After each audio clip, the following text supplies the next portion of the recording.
सभी छोटे बड़े पदाधिकारियों, कार्यकर्ताओं, सांसद एवं विधायकगण, आज आप लोग लखनऊ के ऐतिहासिक रमाबाई अंबेडकर मैदान में बामसेफ, DS4 एवं बीएसपी के जन्मदाता व संस्थापक मान्यवर श्री कांशीराम जी की 6वीं पुण्य तिथि पर इनको अपनी सच्ची श्रद्धांजलि अर्पित करने के लिए लाखों की संख्या में यहाँ इकट्ठा हुए हैं। इसके लिए मैं आप सभी लोगों का हार्दिक दिल से शुक्रिया अदा करती हूँ। और इसके साथ ही सबसे पहले अब मैं मान्यवर श्री कांशीराम जी के मान सम्मान को लेकर खास तौर से कांग्रेस पार्टी की इस बात के लिए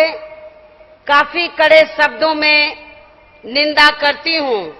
कि इस पार्टी ने केंद्र में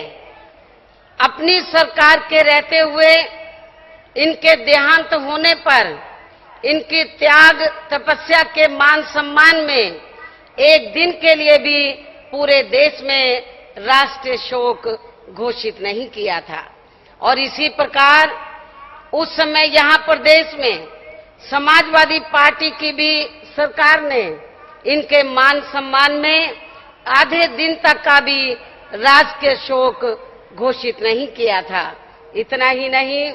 बल्कि मान्यवर श्री कांशीराम जी की पुण्यतिथि के 9 अक्टूबर के दिन को हमारी सरकार द्वारा घोषित किए गए इस सरकारी अवकाश को भी इसी ही पार्टी की वर्तमान सपा सरकार ने आज से 3 दिन पहले रद्द कर दिया है। इससे इस पार्टी की और भी ज्यादा घिनौनी व ओछी दलित विरोधी एवं राजनीतिक द्वेष की भावना हमें साफ झलकती हुई नजर आती है। जबकि हमारी पार्टी ने अपने शासनकाल के दौरान किसी भी पार्टी के संत, गुरु व महापुरुष के साथ ऐसा कोई द्वेष वाला बर्ताव नहीं किया है। इसके साथ ही सपा की पिछली सरकार द्वारा सपा के महापुरुष डॉक्टर राम मनोहर लोहिया के नाम पर लखनऊ में बनाए गए कई सौ एकड़ के इस विशाल पार्क में व इसमें लगी मूर्ति तथा अन्य निर्मित किए गए कार्यों एवं इसके रखरखाव व सुरक्षा आदि के साथ किसी भी प्रकार की हमारी सरकार ने कोई छेड़खानी नहीं की है। और ना ही इस विशाल पार्क की खाली पड़ी जमीन पर कोई सरकारी दफ्तर, अस्पताल, कॉलेज व बारात घर आदि बनवाया है। और ना ही इसको लेकर कभी कोई अखबारबाजी की है। अर्थात इससे वर्तमान सपा सरकार को हमसे जरूर प्रेरणा लेनी चाहिए, वरना वक्त आने पर जैसे को तैसा जवाब भी जरूर दिया जा सकता है। लेकिन हमारी सरकार ऐसा कोई भी नीच कार्य नहीं करेगी जैसा कि वर्तमान में सपा सरकार के लोग आए दिन ये सब नीच व ओछे कार्य करने की फिजूल करते रहते हैं। इतना ही नहीं बल्कि मान्यवर श्री कांशीराम जी के देहांत होने पर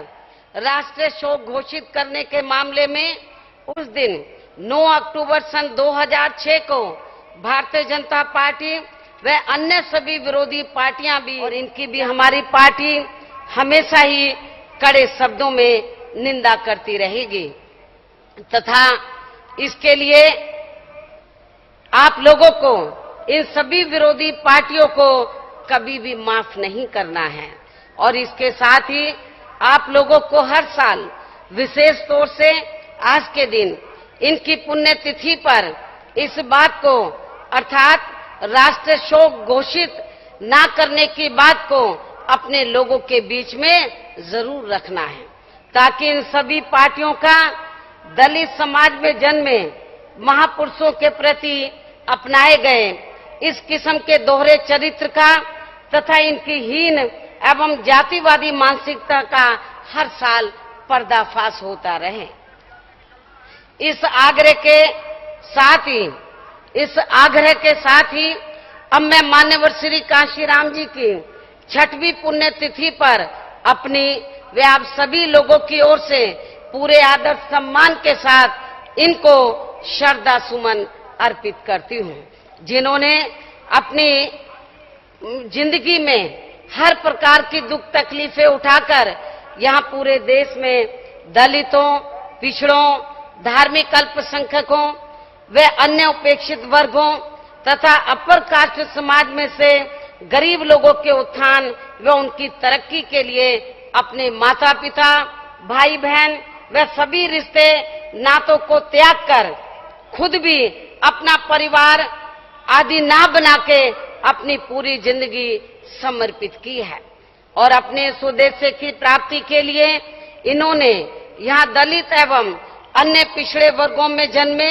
महान संतों, गुरुओं व महापुरुषों में भी विशेष तौर से महात्मा ज्योतिराव फूले, छत्रपति शाहू जी महाराज, नारायणा गुरु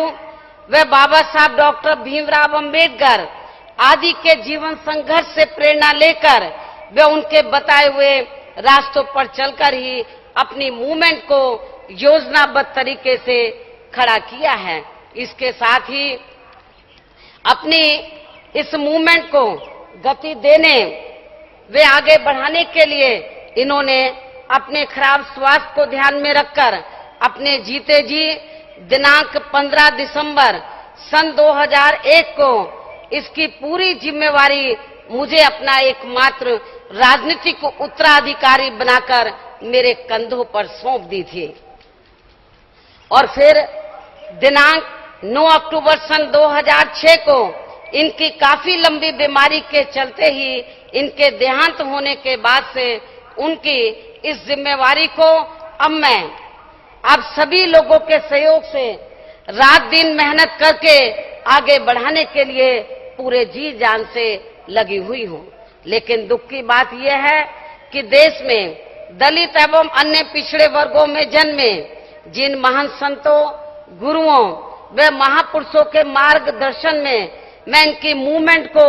आगे बढ़ा रही हूँ और जिनको हमारी पार्टी के शासन काल में या विभिन्न रूपों में पूरा आदर सम्मान दिया गया है, अर्थात इनके नाम पर अनेकों जिले, यूनिवर्सिटी एवं जनहित की योजनाएं तथा स्मारक, संग्रहालय, मूर्तियां व पार्क आदि बनवाए गए हैं। उन्हें अकेले यहाँ उत्तर प्रदेश में ही नहीं बल्कि पूरे देश में इनके प्रति आज भी जातिवादी मानसिकता व नासमझी रखने वाले लोग आसानी से हजम नहीं कर पा रहे हैं और विशेष तौर से यहाँ वर्तमान समाजवादी पार्टी की सरकार तो इन्हें कतई भी हजम नहीं कर पा रही है, जिसके कारण ही इस पार्टी ने प्रदेश की सत्ता संभालते ही यहाँ इनके नाम से बनाए गए जिले, यूनिवर्सिटी, कॉलेज व अनेकों चल रही जनहित की योजनाओं आदि के नाम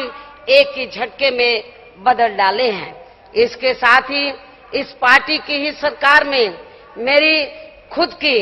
मूर्ति तोड़ने के साथ साथ बाबा साहब डॉक्टर अंबेडकर की तो अभी तक लगभग 2 दर्जन से भी ज्यादा मूर्तियां तोड़ी जा चुकी हैं, जबकि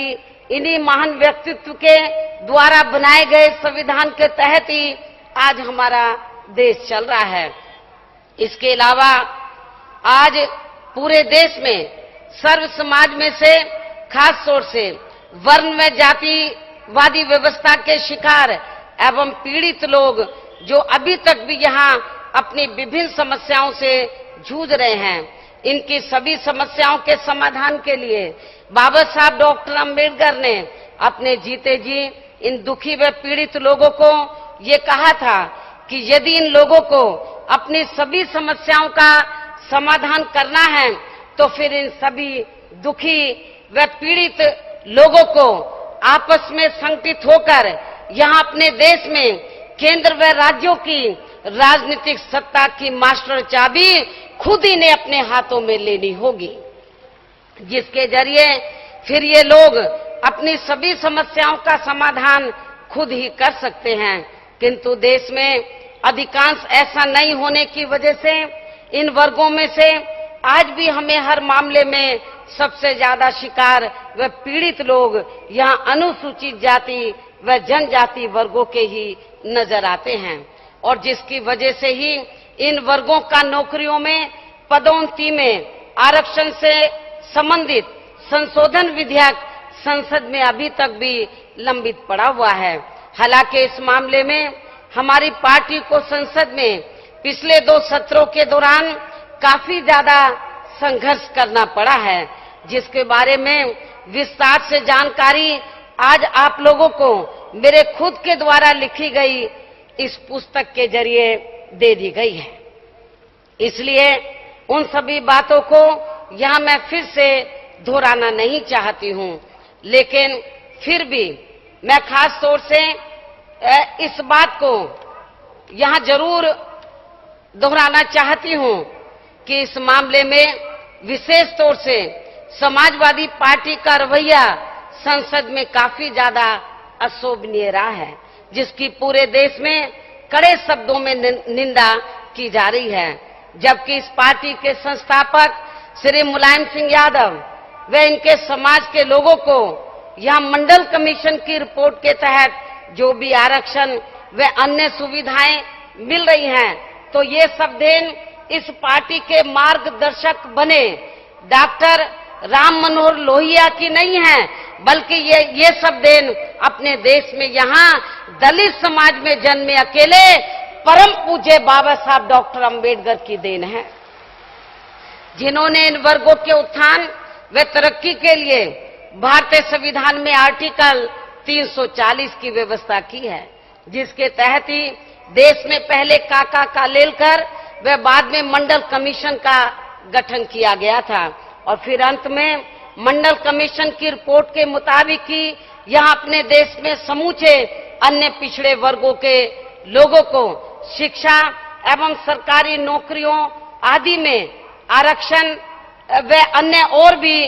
जरूरी सुविधाएं उपलब्ध हुई हैं, तथा इसी से इनके ओबीसी होने की भी अलग पहचान हुई है। और ये सभी देन दलित समाज में जन्मे अकेले बाबा साहब डॉक्टर अंबेडकर के अथक प्रयासों व संघर्ष की है, वरना आज समाजवादी पार्टी का मुखिया श्री मुलायम सिंह यादव व इनके परिवार के सभी सदस्य यहाँ उत्तर प्रदेश में किसी भी सामंतवादी एवं बड़े जमींदार के खेत व खलिहानों में उनकी गायें भैंसे आदि चराते हुए आप लोगों को नजर आते। इतना ही नहीं, बल्कि इनकी इसी मानसिकता के चलते यहाँ प्रदेश में अकेले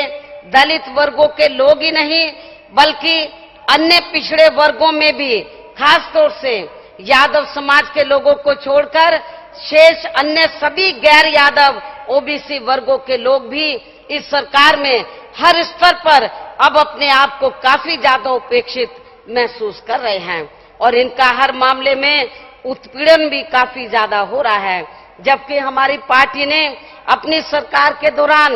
ओबीसी समाज में से यादव समाज के साथ साथ अन्य सभी ओबीसी की जातियों के हितों का भी हर मामले में व हर स्तर पर एक समान ही पूरा ध्यान रखा है। अर्थात हमारी सरकार ने जातिगत व राजनीतिक द्वेष की भावना से प्रदेश में ओबीसी समाज में से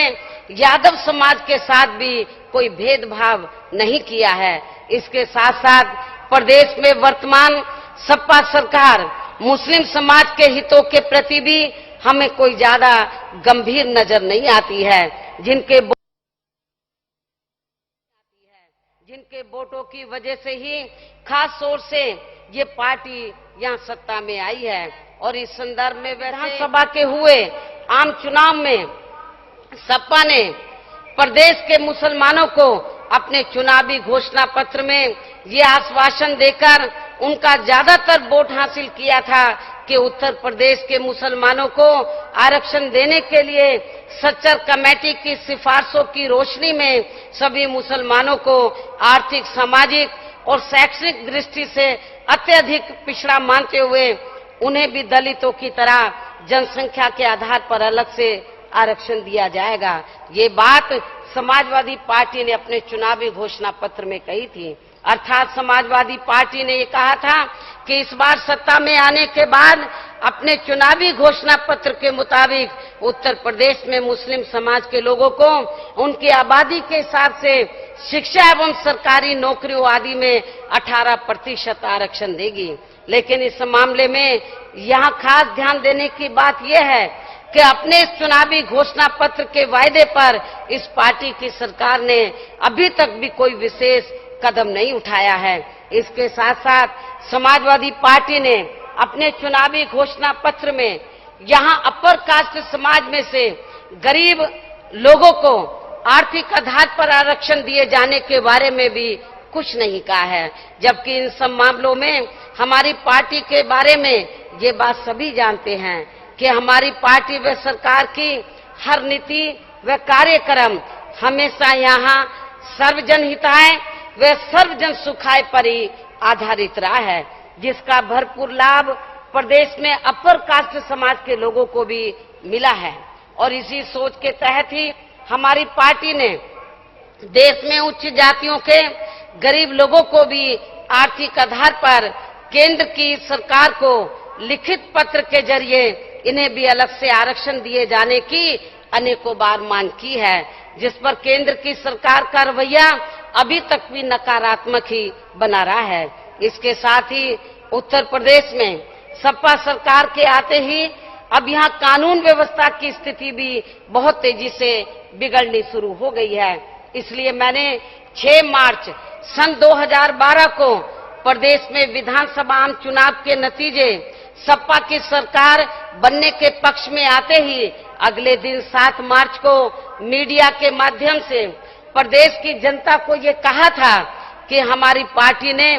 अपने पिछले 5 वर्षों के शासन काल में अपनी सर्वजन हिताय व सर्वजन सुखाय की नीति के आधार पर चलकर उत्तर प्रदेश की जनता को कानून व्यवस्था व अपराध नियंत्रण तथा जनहित व विकास के मामले में हर स्तर पर काफी बेहतरीन सरकार दी है। लेकिन इस लोकप्रिय सरकार के स्थान पर अब यहाँ उत्तर प्रदेश में सपा की सरकार को बनाने वाली प्रदेश की भोली भाली जनता इसके लिए बहुत जल्दी ही पछताना शुरू कर देगी। और ये मेरी कही हुई बात इस सरकार के बनने के 6 महीनों के अंदर ही पूरे तौर से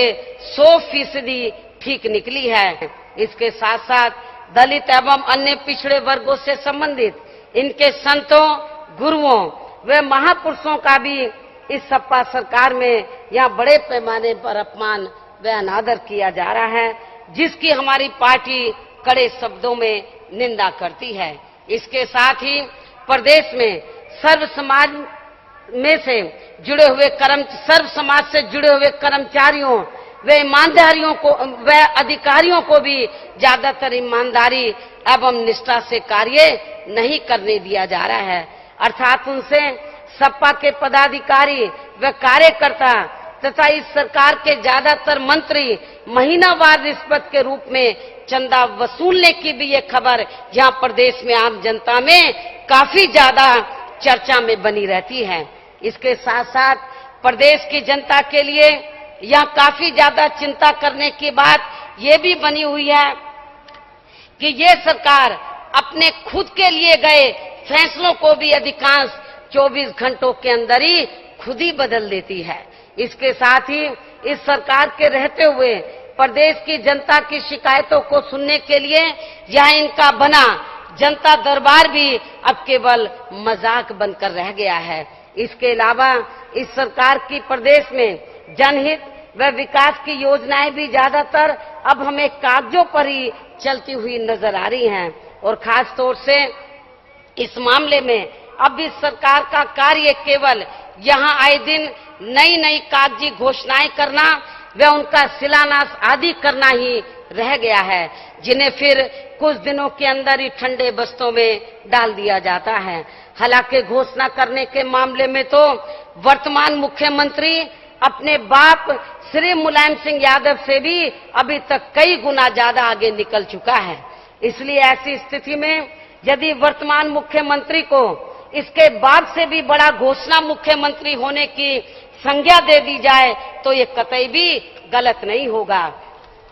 इसी प्रकार इस सपा सरकार में यहाँ विकास व जनहित से जुड़े कार्यों का उद्घाटन भी ज्यादातर उन्हीं कार्यों का ही किया जा रहा है जो कार्य मेरी सरकार में पूरे होने के बाद केवल उद्घाटन करने के लिए ही बचे रह गए थे। और ये उद्घाटन करने के कार्य यहाँ विधानसभा के आम चुनाव थोड़े जल्दी घोषित होने की वजह से नहीं किए जा सके थे। और इस बात का खास तौर से दिल्ली के नजदीक सटे ग्रेटर नोएडा मेरी सरकार द्वारा बनवाया गया दिल्ली आगरा यमुना एक्सप्रेस वे का अभी कुछ दिन पहले वर्तमान सपा सरकार द्वारा किया गया उद्घाटन इसका जीता जाता उदाहरण है। इसके साथ ही इस सपा सरकार में आजकल जो भी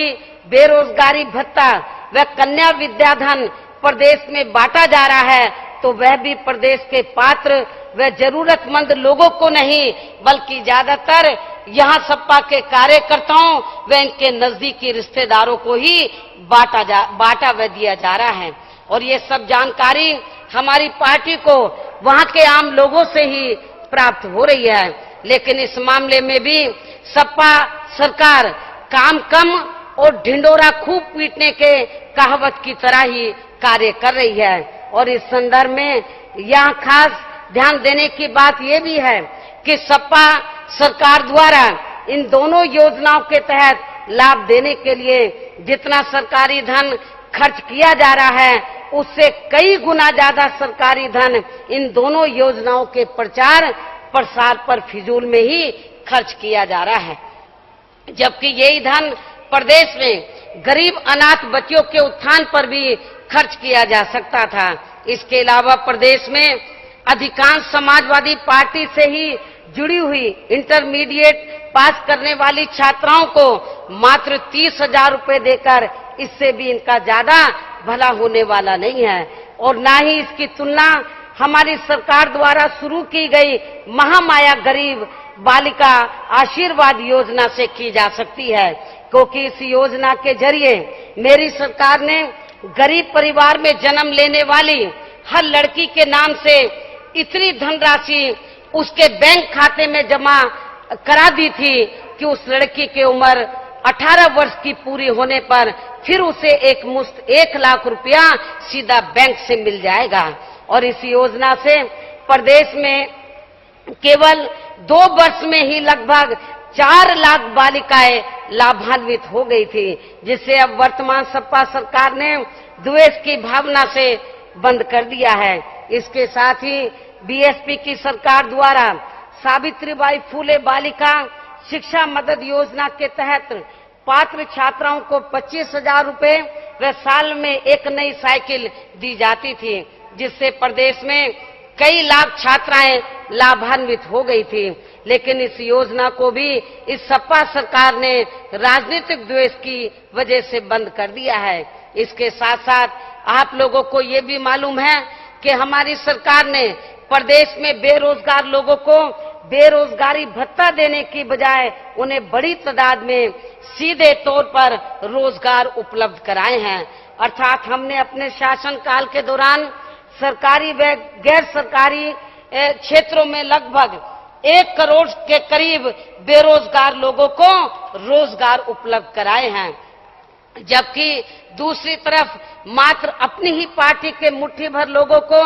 बेरोजगारी भत्ता बांटकर वर्तमान सपा सरकार अपने वायदे को पूरा करने का दावा करके अपनी पीठ खुद थपाने पर ही काफी ज्यादा सरकारी धन खर्च कर रही है। इसी प्रकार आगे चलकर यही स्थिति प्रदेश में इस समाजवादी पार्टी की टैबलेट, पीसी एवं लैपटॉप देने के इस चुनावी वायदे की भी होने वाली है। और इस बारे में तो लोगों में अभी से ही ये आम चर्चा होने लगी है कि प्रदेश में टैबलेट, पीसी एवं लैपटॉप आदि भी ज्यादातर सपा कार्यकर्ताओं के छात्र छात्राओं को ही दिए जाएंगे,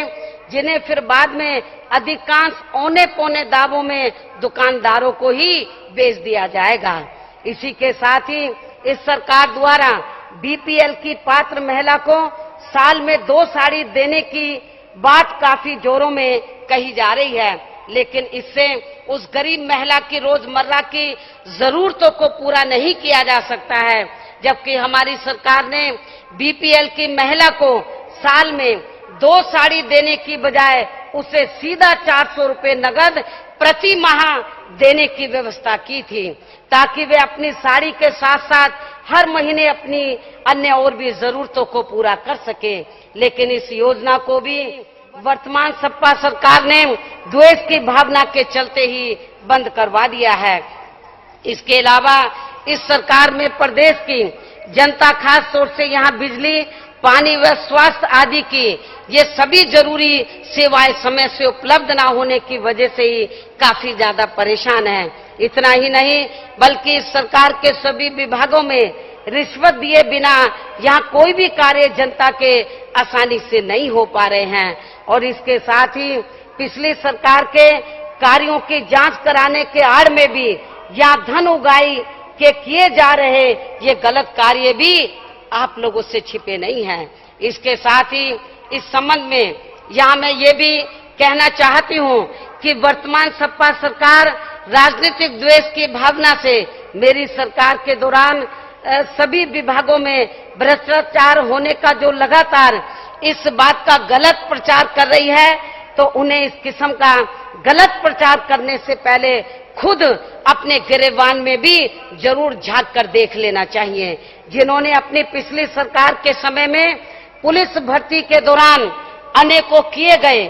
गलत कार्यों की आड़ में बड़े पैमाने पर रिश्वत लेकर काफी करोड़ों का धन इकट्ठा किया था। और जब लोगों की शिकायत पर इस मामले की मेरी सरकार में जांच करवाई गई थी, तो तब इस पार्टी के कई वरिष्ठ मंत्रियों के लिप्त होने से संबंधित सबूत मिलने के बावजूद भी मेरी सरकार ने उनके खिलाफ सीधा कार्रवाई करने की बजाय अकेले उन संबंधित अधिकारियों के खिलाफ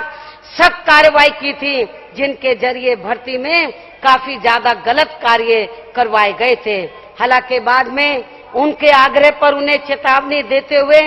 उनके विभाग ने उन्हें छोड़ भी दिया था। अर्थात इस प्रकरण में मेरी सरकार ने अकेले अधिकारियों के खिलाफ ही इसलिए सख्त कार्रवाई की थी ताकि ये लोग अपनी नौकरी के दौरान आगे चलकर कभी भी किसी भी सरकार के मंत्रियों के कहने पर इस किस्म के गलत कार्य ना कर सकें, और इसमें फिर बाकी अधिकारियों को भी सबक सीखने का मौका मिलेगा। जबकि मेरी सरकार में इस भ्रष्टाचार की बीमारी को दूर करने के मामले में कुछ थोड़ा ही परिवर्तन आ सका था, क्योंकि ये बीमारी पूर्व की सरकारों में यहाँ काफी ज्यादा वर्षों पुरानी हो चुकी थी। लेकिन दुख की बात यह है कि अब इन अधिकारियों को वर्तमान सपा की सरकार में एक वरिष्ठ मंत्री द्वारा खुलेआम ये कहकर फिर से उन्हें भ्रष्ट बनाया जा रहा है कि आप लोग मेहनत से खूब काम करो और इसके बदले में आप लोग थोड़ी बहुत कमीशन भी जरूर ले सकते हैं, तो ये सब चलेगा। ये कौन कहते हैं? ये सपा का एक वरिष्ठ मंत्री कहता है। लेकिन आप लोग अपने विभाग में डकैती नहीं डालना, अर्थात ये कार्य आप लोग हमारे लिए छोड़ देना। इसलिए ऐसी स्थिति में इस सपा सरकार को मेरी सरकार के सभी विभागों में भ्रष्टाचार होने की बात करना इनको ज्यादा शोभा नहीं देता है। जबकि मैंने अपनी सरकार के दौरान ही भ्रष्टाचार के मामले में विभिन्न जांच एजेंसियों की रिपोर्ट का गंभीरता से संज्ञान लेते हुए कुछ मंत्रियों के खिलाफ काफी सख्त कदम उठाए थे, जिसके तहत ही कुछ मंत्रियों को मंत्री पद से हटाकर फिर उनके खिलाफ जांच कराने के भी सख्त आदेश दे दिए गए थे। इसलिए इस संबंध में अब मेरा सपा सरकार को ये कहना है कि यदि सपा सरकार को मेरी सरकार के समय के कुछ मंत्रियों व अधिकारियों के खिलाफ भ्रष्टाचार में लिप्त होने के कुछ और भी पुख्ता व सही सबूत मिलते हैं तो ये सरकार उनके खिलाफ जरूर सख्त से सख्त कार्रवाई करे और फिर इसका हमारी पार्टी कतई भी विरोध नहीं करेगी, अर्थात इसका स्वागत करेगी। लेकिन यदि इसके स्थान पर सपा सरकार इसकी आड़ में केवल राजनीतिक द्वेष की भावना से ही हमारी scathing attack by the BSP Supremo Mayawati, particularly on the Akhilesh government, really taking on their pro-minority stance. They're saying that they haven't actually done anything for the minorities and that they are upper caste rulers. They're not doing anything for lower caste people in the state, and really playing Mayawati there on what is her core constituency, which is the Dalit communities of Uttar Pradesh. A very effective speech there being made by the BSP Supremo, particularly given the fact that this is the first time that she is facing the people of Uttar Pradesh after her loss in the UP elections 7 months ago. इसके साथ ही केंद्र सरकार को देश की खराब अर्थव्यवस्था का बोझ यहाँ गरीब एवं मध्यम वर्गों पर डालने की बजाय, अर्थात इन वर्गों की रोजमर्रा की जिंदगी में इस्तेमाल होने वाली जरूरी वस्तुओं के दाम बढ़ाने की बजाय इन्हें ज्यादातर यहाँ विलासिता की वस्तुओं के दाम बढ़ाकर ही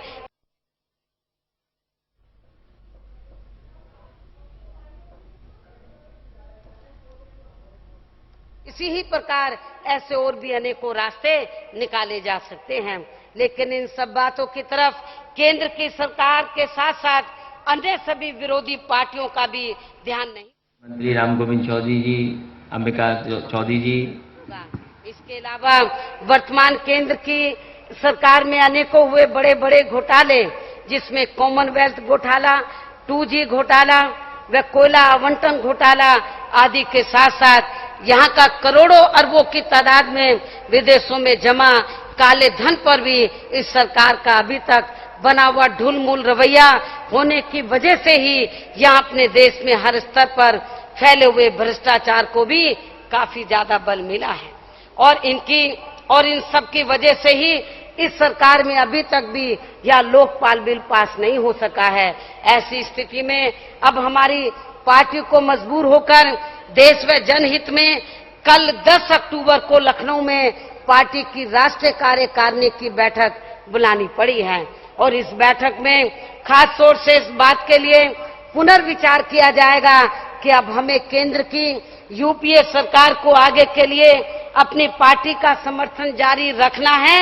या नहीं रखना है। लेकिन इन सब परिस्थितियों को देखकर ऐसा हमारी पार्टी को जरूर लगता है कि इस बार देश में लोकसभा के आम चुनाव समय से पहले भी जरूर हो सकते हैं। इसलिए ऐसी स्थिति में अब आप लोगों को अपनी पार्टी के अधूरे पड़े संगठन को रात दिन मेहनत करके बहुत जल्दी ही इसे पूरा करना है और इसके साथ ही सर्व समाज में अपनी पार्टी के जनाधार को भी युद्ध स्तर पर काफी तेजी से आप लोगों को आगे बढ़ाना है। लेकिन इस अभियान के दौरान आप लोगों को हमेशा की भांति सभी विरोधी पार्टियों के साम दाम दंड भेद आदि अनेकों हथकंडों से भी जरूर सावधान रहना है और इस मामले में खास तौर से आप लोगों को इस बात की तरफ विशेष ध्यान देना है कि केंद्र में यूपीए की सरकार ने इस बार देश व जनहित में कोई विशेष ठोस कदम नहीं उठाए हैं। इसलिए ऐसे हालातों में देश में जैसे जैसे लोकसभा के आम चुनाव होने का समय नजदीक आने लगेगा तो फिर वैसे ही केंद्र में कांग्रेस पार्टी की यूपीए सरकार आपके लिए किस्म किस्म के लुभावने वायदे व घोषणाएं आदि करना शुरू कर देगी, जिसका लाभ फिर आखिर के दिनों में देश की आम जनता को कोई ज्यादा मिलने वाला नहीं है। ऐसी स्थिति में आप लोगों को केंद्र सरकार की अब आगे की जाने वाली सभी लुभावनी घोषणाओं व इनके वायदों से आप लोगों को जरूर सावधान रहना है, अर्थात इनके बहकावे में आप लोगों को कतई भी नहीं आना है, वरना आप लोगों की नासमझी की वजह से इस यूपीए गठबंधन की या फिर से सरकार बनने के बाद आपकी हर स्तर पर इस बार पहले से भी ज्यादा खराब बनी हुई स्थिति हमें नजर आएगी। इसलिए इन सब बातों की तरफ आप लोगों को जरूर ध्यान देना है। इसके अलावा आप लोगों को मीडिया में आए दिन हमारी पार्टी के बारे में तोड़ मरोड़ कर छपने व दिखाए जाने वाली गलत खबरों से भी जरूर सावधान रहना है। और इतना ही नहीं, बल्कि अब हमारी पार्टी खास तौर से यहाँ उत्तर प्रदेश में इस बात का भी आगे जरूर खास ध्यान रखेगी कि हमारी पार्टी की आगे सरकार बनने के बाद किसी न किसी के माध्यम से जो आपराधिक व भ्रष्ट प्रवृत्ति के लोग हमारी पार्टी में शामिल हो जाते हैं, जिनसे हमारी पार्टी की काफी ज्यादा छवि खराब होती है, ऐसे लोगों के प्रवेश पर भी अब हमारी पार्टी आगे काफी सख्ती से रोक लगाएगी। इसके साथ ही खास तौर से चुनाव के दौरान हमारी पार्टी से टिकट लेने के लालच में आए दूसरी पार्टियों के आपराधिक एवं भ्रष्ट प्रवृत्ति के लोगों को भी अब हमारी पार्टी कतई भी टिकट नहीं देगी और ना ही ऐसे लोगों को पार्टी में शामिल करने के लिए बढ़ावा देगी, ताकि हमारी पार्टी की या फिर से सरकार बनने पर प्रदेश में आपराधिक एवं भ्रष्ट लोगों के ऊपर काफी सख्ती से शिकंजा कसा जा सके और जिनकी बुरी संगत की वजह से ही यहाँ पिछली सरकार में हमारी पार्टी के कुछ पुराने लोग भी खराब हो गए थे, जिन्हें फिर हमें मजबूरी में पार्टी से निकालना पड़ा था और फिर जिनकी वजह से ही हमारी पार्टी व सरकार को भी उस समय काफी ज्यादा बदनामी झेलनी पड़ी थी। इसके अलावा हमारी पार्टी के लोगों को विशेष परिस्थितियों को छोड़कर चुनाव लड़ने के मामले में भी दूसरी पार्टियों की तरह परिवारवाद को कतई भी आप लोगों को बढ़ावा नहीं देना है और इस मामले में खास तौर से हमारी पार्टी के लोगों को मान्यवर श्री कांशीराम जी व खुद मेरे से भी प्रेरणा लेनी होगी, क्योंकि इस संदर्भ में मान्यवर श्री कांशीराम जी ने अपने जीते जी अनेकों बार ये कहा था कि यदि मेरे माँ बाप व भाई बहन तथा इनके नजदीकी रिश्ते नातों में से जो भी सदस्य किसी भी स्तर के चुनाव को लड़ने के लिए हमारी पार्टी से टिकट मांगता है या फिर वह आजाद उम्मीदवार के रूप में या किसी भी विरोधी पार्टी या संगठन से टिकट लेकर हमारी पार्टी के उम्मीदवार के खिलाफ खुद चुनाव लड़ता है या दूसरे उम्मीदवार को चुनाव लड़ाता है, तो फिर उसी ही दिन मेरा अर्थात मान्यवर श्री कांशीराम जी का उनसे हमेशा हमेशा के लिए रिश्ते नातों का संबंध खत्म हो जाएगा। इस प्रकार अपनी पार्टी की मूवमेंट के हित में इनकी ली गई इस कड़ी प्रतिज्ञा से प्रेरित होकर खुद मैंने भी इस मामले में ये कड़ा फैसला लिया हुआ है कि जिस दिन मेरे माँ बाप व मेरे सगे भाई बहन तथा उनकी औलाद व नजदीकी रिश्तेदारों में से जो भी सदस्य किसी भी चुनाव को लड़ने के लिए हमारी पार्टी से टिकट मांगता है या फिर वह आजाद उम्मीदवार के रूप में या किसी भी विरोधी पार्टी व संगठन से टिकट लेकर हमारी पार्टी के उम्मीदवार के खिलाफ खुद चुनाव लड़ता है या दूसरे उम्मीदवार को चुनाव लड़ता है, तो फिर उसी ही दिन उनसे मेरा भी हमेशा हमेशा के लिए सभी रिश्ता खत्म हो जाएगा। अर्थात मेरे माँ बाप भाई बहन व उनकी औलाद एवं रिश्ते नाते अपनी कार्य क्षमता व योग्यता के अनुसार अनुशासित तरीके से हमारी पार्टी की मूवमेंट को आगे बढ़ाने के लिए एक साधारण व सक्रिय कार्यकर्ता या पदाधिकारी के रूप में कार्य तो जरूर कर सकते हैं, लेकिन हमारी पार्टी में ये लोग किसी भी स्तर का कोई भी चुनाव नहीं लड़ सकते हैं। कहने का तात्पर्य ये है कि हमारी पार्टी के लोगों को विशेष परिस्थितियों को छोड़कर अपनी पार्टी में दूसरी पार्टियों की तरह किसी भी स्तर के चुनाव लड़ने के मामले में परिवारवाद को बढ़ावा नहीं देना चाहिए, ताकि हमारी पार्टी की मूवमेंट मिशनरी भाव से आगे बढ़ सके। इन सभी जरूरी बातों के साथ साथ अब मेरा आप लोगों से फिर से ये कहना है कि देश में इस बार लोकसभा के आम चुनाव समय से पहले होने की पूरी संभावना है, लेकिन इससे पहले देश के कई राज्यों में विधानसभा के आम चुनाव भी होने वाले हैं और अभी हाल ही में गुजरात व हिमाचल प्रदेश में तो विधानसभा आम चुनाव घोषित भी हो चुके हैं। इसलिए आज आप लोग मान्यवर श्री कांशीराम जी की 6वीं पुण्यतिथि पर ये संकल्प करके जाएंगे कि अब हमारी पार्टी देश में जो भी चुनाव लड़ती है तो उसमें हमें अपनी पार्टी की नीतियों के तहत चलकर देश हित में व सर्वजन हिताय एवं सर्वजन सुखाय के लिए रात दिन मेहनत करके बहुत अच्छा रिजल्ट दिखाना है। और इसके लिए आप लोगों को मेरी उन सभी जरूरी बातों की तरफ पूरा ध्यान देना है जो मैंने पार्टी हित में आज आप लोगों के सामने रखी हैं। तभी हमारी पार्टी चुनाव में अच्छा रिजल्ट दिखा सकती है और साथ ही अपनी मूवमेंट को भी तेज गति दे सकती है। और फिर यहाँ दलित एवं अन्य पिछड़े वर्गों में जन्मे महान संतों, गुरुओं व महापुरुषों में भी विशेष तौर से बाबा साहब डॉक्टर अम्बेडकर एवं मान्यवर श्री कांशीराम जी का अधूरा सपना भी जरूर साकार हो सकता है। इतना ही नहीं बल्कि इस कार्य में यदि मुझे किसी भी विरोधी पार्टी द्वारा एक सोची समझी साजिश के तहत हमारी पार्टी की मूवमेंट को नुकसान पहुंचाने के लिए कठिन से कठिन परेशानी भी दी जाती है तो भी मैं इससे घबराने वाली नहीं हूं, बल्कि उसका मैं डट कर मुकाबला करूंगी। और अभी तक मैंने हर मुश्किल की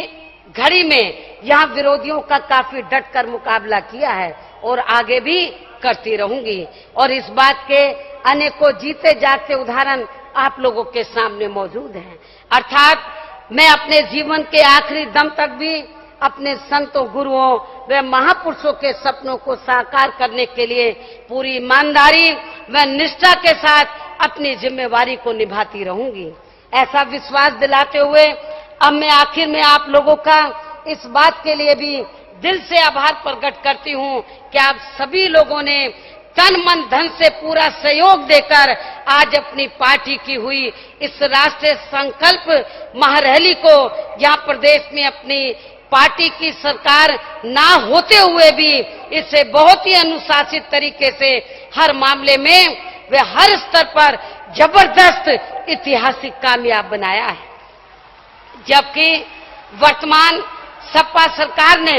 हमारी पार्टी की इस महारैली को फेल करने के लिए पूरे प्रदेश में पुलिस व प्रशासन की पूरी ताकत झोंक दी थी। इतना ही नहीं, मैंने ये प्लान बनाया था कि जिस दिन ये रैली होगी, आज के दिन जब ये रैली होगी तो फिर मैं बाई कार नहीं आऊंगी, बाई रोड नहीं आऊंगी, तो मैंने माध्यम से इस रैली ग्राउंड में मैं आऊंगी। ये मैंने प्लान बनाया था। लेकिन जब हमारी पार्टी के लोगों ने इस रैली ग्राउंड के नजदीक ही जो हेलीपैड बना है, इस हेलीपैड पर हेलीकॉप्टर उतारने की परमिशन मांगी तो इस सरकार ने हमको हेलीपैड पर हेलीकॉप्टर उतारने की परमिशन नहीं दी, जिसके कारण फिर मुझे बाई रोड अपने लोगों को दुख तकलीफ देते हुए, क्योंकि जब मैं आ रही थी सड़क से बाई रोड आ रही थी कार से, तो रास्ते में कई किलोमीटर तक लोग पैदल चले आ रहे थे। जब मेरा काफिला आ रहा था तो उनको बहुत दिक्कत आ रही थी। यदि उत्तर प्रदेश की सरकार हेलीपैड पर हमारे हेलीकॉप्टर को उतारने की परमिशन दे देती तो शायद हमारे लोगों को ये दिक्कत नहीं जाती। और आज मैं आप लोगों को ये भी वायदा करती हूँ कि प्रदेश में जब आगे चलकर हमारी पार्टी की सरकार बनती है तो तब इस मामले की, अर्थात जिन्होंने इस महारैली को फेल करने के लिए किस्म किस्म की कोशिश की है, हथकंडे इस्तेमाल किए वर्तमान सपा सरकार ने, और जिन पुलिस और प्रशासन के लोगों ने सपा सरकार के कहने पर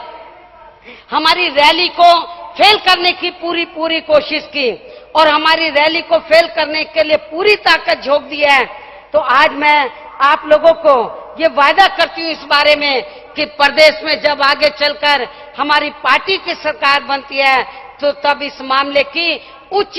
स्तरीय जांच बैठाई जाएगी और जांच की रिपोर्ट में जो भी अधिकारी दोषी पाए जाएंगे तो फिर उनके खिलाफ कानून की सख्त धाराओं के तहत काफी कड़ी से कड़ी कार्रवाई की जाएगी।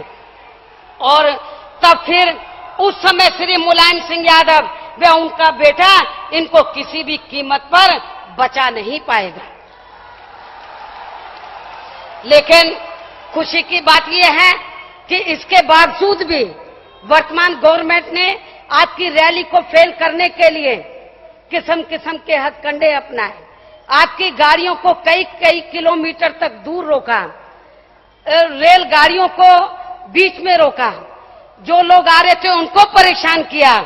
लेकिन मैं आपको ये बताना चाहती हूं, ये सारी दुख तकलीफें उठाने के बावजूद भी आप लोग लगभग 9-10 लाख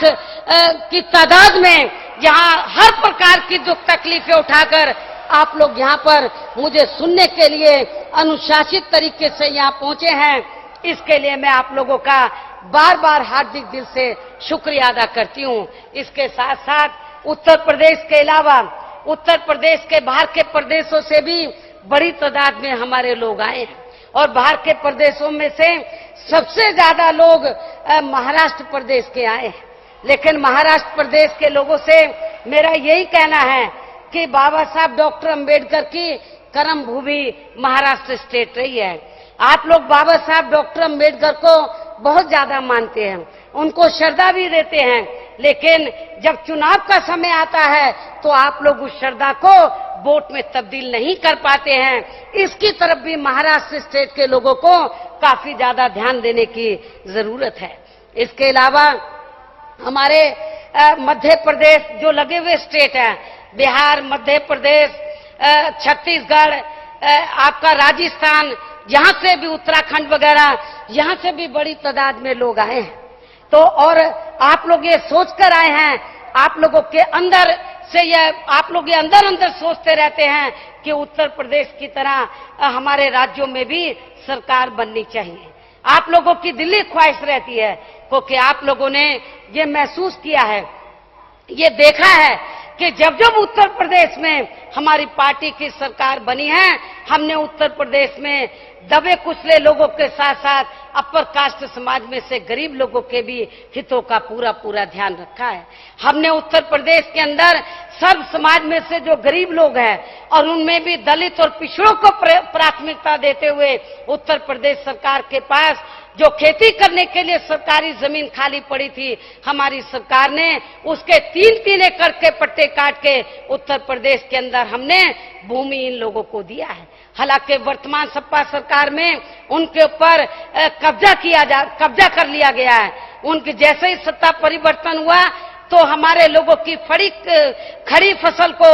उन्होंने रोक दिया, काट दिया, उन पे कब्जा कर लिया। ये भी मेरे संज्ञान में है। लेकिन जिन्होंने ऐसा किया है उनको मैं चेतावनी देना चाहती हूं, जब उत्तर प्रदेश में हमारी पार्टी की फिर से सरकार बनेगी, उनके खिलाफ ऐसी सख्त धाराओं के तहत कार्रवाई की जाएगी कि भविष्य में फिर वो हमारे लोगों की जमीन पर कब्जा नहीं करेंगे। इसलिए उत्तर प्रदेश को छोड़कर जिन राज्यों से लोग इधर आए हैं, आज मध्य प्रदेश में, छत्तीसगढ़ में, उड़ीसा में, बिहार में और राजस्थान में हमारे लोग बड़े दुखी हैं। वहां पर और खास तौर से जो आदिवासी बेल्ट है, इन राज्यों में जो आदिवासी बेल्ट है वो लोग बहुत ज्यादा दुखी है, क्योंकि वहां की सरकारों ने उनकी जमीन छीन ली है, उनको जंगल से बाहर कर दिया है, लेकिन उनको खेती करने के लिए जमीन नहीं दी है, उनको रोटी रोजी के साधन नहीं दिए हैं। आज वो लोग मारे मारे घूम रहे हैं। लेकिन मैं मध्य प्रदेश, छत्तीसगढ़ और ये राजस्थान, हरियाणा, बिहार, झारखंड, उत्तराखंड, अन्य सभी प्रदेशों के लोगों को ये कहना चाहती हूं, यदि आप लोग उत्तर प्रदेश की तरह अपने आप को तैयार कर लेते हैं और बीएसपी के जनाधार को अपने अपने राज्यों में बढ़ा लेते हैं, तो फिर वहां भी आप लोगों की पार्टी की सरकार जरूर बनेगी। और जब हमारी पार्टी की सरकार बनेगी तो उत्तर प्रदेश के पैटर्न पर फिर वहां पर जो भूमिहीन लोग हैं तो हमारी सरकार किसी किसान भाई की जमीन छीनकर उनको नहीं देगी, बल्कि सरकार के पास जो सरकारी जमीन खाली पड़ी होगी तो उस जमीन के पट्टे काटकर आदिवासी लोगों को, दलितों को, अपर कास्ट में से जो गरीब लोग हैं, पिछड़े वर्ग में से जो गरीब लोग हैं, उनको खेती करने के लिए जरूर देगी। और जब हमारी सरकार इन राज्यों में आ जाएगी तो उनको मध्य प्रदेश और छत्तीसगढ़ से चलकर, आप लोगों ने टीवी देखा होगा कि पिछले कई दिनों से 50-60 हजार लोग केंद्र की सरकार के पास दिल्ली के लिए कूच कर रहे हैं कि उनका जल छीन लिया है, उनका जंगल छीन लिया है, उनकी जमीन छीन लिया है। वो दिल्ली कूच कर रहे हैं पिछले कई दिनों से, मारे मारे सड़क पर घूम रहे हैं। लेकिन उन भाइयों को, बहनों को मेरा यही कहना है कि अब आप लोग बरसों से इनकी जुल्म जाति सहते रहे हैं। आप लोग दिल्ली में एक बार नहीं हजारों बार कूच करो, लेकिन केंद्र की सरकार जागने वाली नहीं है। और वहां मध्य प्रदेश, छत्तीसगढ़ या जिन राज्यों में जिन भी पार्टी की सरकारें हैं वो आप लोगों के हित में कार्य करने वाली नहीं है। आप लोग कितना संघर्ष करते रहो, आपको कुछ नहीं मिलने वाला है। क्योंकि यदि देना होता तो आजादी के बाद काफी, अपने देश को आजाद हुए काफी वर्ष हो चुके हैं, अब तक आप लोगों को उन्होंने 1 इंच भी जमीन नहीं दिया है, बल्कि आदिवासी लोगों की, दलितों की जो भी जमीन थी वो भी छीन ली गई है। इसलिए मेरा उत्तर प्रदेश के बाहर के प्रदेशों के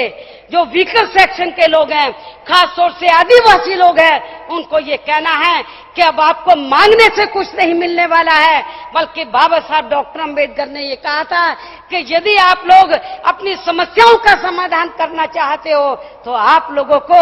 आपस में भाईचारा पैदा करके एकजुट होकर तो आप लोगों को केंद्र और राज्यों में पॉलिटिकल पावर की खुद मास्टर की लेनी होगी। ये बाबा साहब डॉक्टर अंबेडकर ने कहा था। और आप लोगों को मैं ये बताना चाहती हूँ, बाबा साहब डॉक्टर अंबेडकर आपके इसी लखनऊ के अंदर तो वो 1948 में आए थे। उन्होंने दलितों के साथ साथ पिछड़े वर्ग के लोगों को ये कहा था कि मैं आप लोगों को ये नहीं कहता कि आप लोग अपने रोटी बेटी के संबंध आपस में कायम करें, लेकिन मैं आप लोगों को ये जरूर कहना चाहता हूं कि आप लोगों की शैक्षणिक, सामाजिक, आर्थिक स्थिति एक जैसी है। यदि आप लोग आपस में मिल जाते हैं और तो आप लोगों के पास वोट की इतनी बड़ी ताकत है कि उसके जरिए आप लोग केंद्र और राज्यों की पॉलिटिकल पावर की मास्टर की अपने हाथ में लेकर अपनी सभी समस्याओं का समाधान कर सकते हैं। तो हमें उत्तर प्रदेश में तो दलित और पिछड़ों ने और अपर कास्ट के लोग भी, जो गरीब लोग हैं, उन्होंने मिलकर अपनी ताकत को मजबूत बनाया है। लेकिन उत्तर प्रदेश के बाहर अभी इस ओर काफी ज्यादा ध्यान देने की आप लोगों को जरूरत है। और जब उत्तर प्रदेश के बाहर भी हमारे लोग इस ताकत को बना लेते हैं, इस अपनी मजबूत ताकत को बना लेते हैं, संगठित हो जाते हैं, फिर आपको केंद्र और राज्यों में सत्ता में आने से कोई नहीं रोक पाएगा। इसी प्रकार आज पूरे देश के अंदर अनुसूचित जाति और जनजाति के लोग भी बहुत ज्यादा दुखी हैं। और वो सबसे ज्यादा उनमें से जो कर्मचारी लोग दुखी हैं, और भी समस्याओं को लेकर कर्मचारी लोग भी काफी ज्यादा दुखी हैं। सरकारी कर्मचारी, क्योंकि उनका प्रमोशन में से उनका जो प्रमोशन में रिजर्वेशन का मामला है वो अभी तक भी लटका पड़ा है। इसलिए मेरा सरकारी कर्मचारियों को भी ये कहना है कि आप लोग खुलकर तो पॉलिटिक्स नहीं कर सकते सिविल सर्विस कंडक्ट रूल के तहत, लेकिन आप लोग जिस समाज से ताल्लुक रखते हैं, अपने समाज में सही और बुरे की पहचान कराकर अपने हितों के लिए अपने समाज में सामाजिक चेतना आप लोग जरूर पैदा कर सकते हैं। और मैं समझती हूं कि जब जिस दिन केंद्र के अंदर हमारी पार्टी की सरकार बन जाएगी तो अनुसूचित जाति और जनजाति के जो कर्मचारी हैं उनको अपने रिजर्वेशन के लिए मारा मारा नहीं घूमना पड़ेगा, बल्कि जब हमारी गवर्नमेंट बन जाएगी तो आपको बिना कहे हुए आपका रिजर्वेशन का कोटा पूरा किया जाएगा। फिर आपका प्रमोशन में जो रिजर्वेशन या जो अन्य समस्याएं हैं वो पैदा नहीं होंगी। और इसके साथ ही जिन क्षेत्रों में आप लोगों को रिजर्वेशन नहीं मिल रहा है वहां भी आप लोगों को रिजर्वेशन जरूर दिया जाएगा। और बैकवर्ड क्लास के हितों का भी ध्यान रखा जाएगा, उनको भी जिन क्षेत्रों में रिजर्वेशन नहीं मिल रहा है उनको भी रिजर्वेशन दिया जाएगा। अपर कास्ट समाज के हितों का भी ध्यान रखा जाएगा, उनमें से जो गरीब तबके के लोग हैं उनको भी आर्थिक आधार पर भारतीय संविधान में संशोधन करके हम उनको आरक्षण की व्यवस्था जरूर सुनिश्चित कराएं।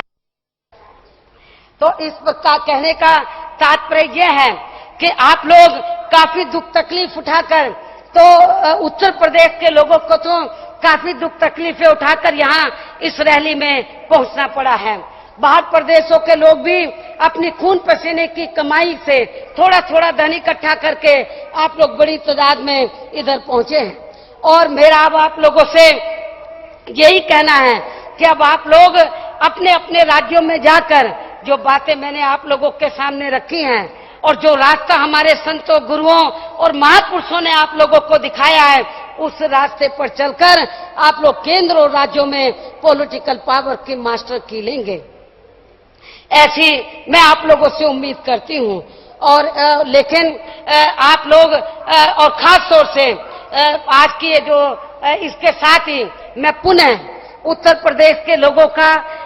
इस बात के लिए खास तौर से मैं हार्दिक दिल से आभार प्रकट करती हूं कि आप लोगों के सामने तो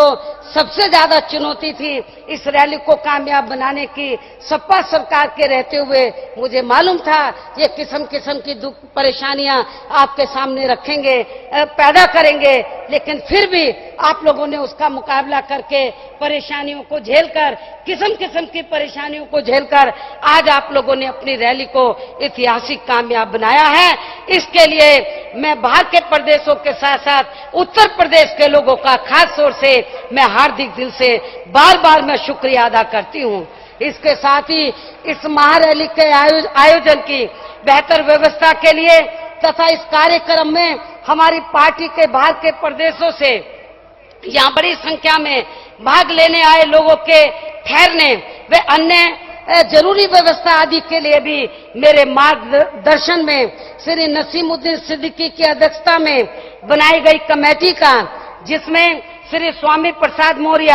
श्री सतीश चंद्र मिश्रा, श्री रामअचल राजभर, श्री जमील अख्तर, श्री पवन सागर एवं लखनऊ मंडल जोन के सभी पदाधिकारी व जोन कोऑर्डिनेटर आदि शामिल है। अर्थात इन सभी का मैं अपनी व केंद्रीय यूनिट की ओर से इनका बार बार आभार प्रकट करती हूं, जिन्होंने इन सभी मामलों में आपस में मिलजुल कर अपनी जिम्मेवारी को काफी ठीक ढंग से निभाया है। इसके साथ ही आज की महारैली में मुझे सुनने के लिए यहाँ आई हुई लगभग 9-10 लाखों की तादाद में उमड़ी सापाड़ भीड़ का तथा पूरे देश भर में इस महारैली की खबर देने के लिए सभी मीडिया बंधुओं का भी मैं दिल से आभार प्रकट करती हूं। और अब मैं अंत में देश में जल्दी ही लोकसभा व इसके पूर्व देश के कई राज्यों में विधानसभा के होने वाले आम चुनावों की तैयारी के लिए एडवांस में ही आज से अपनी पार्टी के चुनाव अभियान की भी यहां लखनऊ से ही घोषणा करती हूं। अर्थात आज से ही आप लोग अपने अपने राज्य में पार्टी संगठन को तैयार करने व जनाधार को बढ़ाने के साथ साथ इन सभी चुनावों की तैयारी के लिए भी रात दिन मेहनत के साथ पूरे जी जान से आप लोग जुट जाएंगे। और अब संक्षेप में मेरा यही कहना है कि देश व अपनी मूवमेंट के हित में अपनी बात रखते हुए मैंने ये पूरा प्रयास किया है कि देश में वर्तमान राजनीतिक हालातों को मद्देनजर रखते हुए इस मामले में कोई भी जरूरी बात कहने से छूट ना जाए, इसलिए मैंने काफी गंभीरता से गहन सोच विचार करके वे सभी जरूरी पहलुओं को खुद तैयार करके उन्हें खुद लिख करके फिर उसे पूरे स्पष्ट तौर से आप लोगों के सामने रखा है। अर्थात इस संदर्भ में आज जो भी जरूरी बातें मैंने आप लोगों के सामने रखी हैं उन्हें मुझे दूसरी पार्टियों की तरह किसी और ने तैयार करके या लिखकर नहीं दिया है, बल्कि ये सब मेरी खुद की अपनी सोच व अध्ययन तथा तजुर्बा एवं अंदर की दिल की सच्ची आवाज है, जिन्हें आज मैंने दिशा निर्देश देने के रूप में आप लोगों के सामने रखा है। मुझे पूरी उम्मीद है कि आप लोग मेरी इन सभी बातों का फायदा उठाकर अपनी मूवमेंट को जरूर आगे बढ़ाने का पूरा प्रयास करेंगे, और तभी यहाँ अपने देश में केंद्र व राज्यों की राजनीतिक सत्ता की मास्टर चाबी आप लोगों के हाथों में आ सकती है। इन्हीं जरूरी बातों के साथ अब मैं अपनी बात ही समाप्त करूं। अब मैं पुनः पूरे देश से आए हुए लोगों का और खासतौर से उत्तर प्रदेश से आए हुए लोगों का और उसमें भी सब समाज के लोगों का, और खुशी की बात यह है कि आज की इस महारैली में दलित और पिछड़ों के साथ मुस्लिम समाज के लोग भी बड़ी तादाद में आए हैं, और अपर कास्ट समाज में से ब्राह्मण बनिया वैश्य समाज के लोग भी काफी तादाद में आए हैं, और ब्राह्मण समाज के लोग तो काफी तादाद में आए हैं। आप लोगों ने इनको शंख बजाते हुए भी इधर देखा होगा। इन्होंने इस रैली की शुरुआत के लिए जो इन्होंने अपने आशीर्वाद वचन जो भी मेरे आने से पहले दिए उसको देखा होगा कि बड़ी तादाद में अपर कास्ट के लोग और उसमें भी ब्राह्मण समाज के लोग और माइनॉरिटी में मुस्लिम समाज के लोग और अति पिछड़े वर्ग के लोग, दलित और शोषितों के साथ साथ बड़ी तादाद में आप लोगों ने आज की इस महारैली में शिरकत किया है। इसके लिए मैं आप सभी लोगों का बार बार दिल से आभार प्रकट करते हुए इन्हीं जरूरी बातों के साथ अब मैं आप लोगों से रजा लेती हूँ। जय भीम, जय भारत।